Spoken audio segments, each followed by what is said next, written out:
ميكروفون فنانين بدنا نصير لو هذا أقول لك أنا كويس وأنا كويس الله وايد السلامي ما أنت هذا أفرح سنة هاي وحواي سفر رضو بس كم تيراني سفر كان وايد وين سفر ذي كلينا دون هذه تري وحن شوقا سومالي لان قارها وحن شوقا عاصمة هرقيسة هم يقولوا هاي أنا ماذا إلهي ما تسورق لي وحان دمانو مهد علينا يا فنانين تيدا أبوانينتا شعبك dadka ay wada jecel ee walaalahay ah ee aan jacaylkooda halkan ku imid waxa waaye lama soo koobi karo farxadayda waa idin jecelahay subax aalasay ku soo beegmay falayd galaba waan waayay saasoo tahay waxa waaye wax halkan dhooban waa dad jecel oo ii soo kalahay marka waxa waa warlay ma wadaynahay waxaan leeyahay taageerayaashayda especially taageerayaashayda reer jamhuuriyadda barakaysan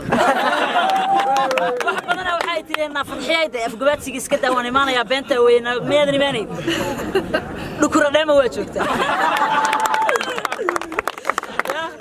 كم تحاجي in the house waxay ka maanta waxay ka shantaa Hargeysa waa isla joognaa love you guys waa salaam ayaa dhamaantiin safar dheer baad soo gashay muddo badan baad soo socotay in badan waad soo socotay soo dhaweynta ilaa iyo Nairobi waqti aad ka noqotay sagal iyo jiray baa jirtay maanta dareenkayga maanta lama soo koobi karo wali waxa isku biiray asxaabtayda Nairobi aan isla joognay sagal Mustafa Xasan Nuur Bishaare Cali Bande my habo Eglan Saalax oo isla wada joogno iyo wariyaasha ma aragtay sharafta badan walaalahay meeshan iyo dhama saxaafada حتى ما يوتيوب لي أنا أركها يوتيوب لي لكن إنه يسوي ويانا وكفر حسنا وأنا إن شاء الله I love you guys إن شاء الله هو صور علينا إن شاء الله وقتك أو دعوين دونا وحنا وحول بيجا مهم سنة هرجيس ولا شو ولا وحول وحنا كم مهم سنة إذا كذا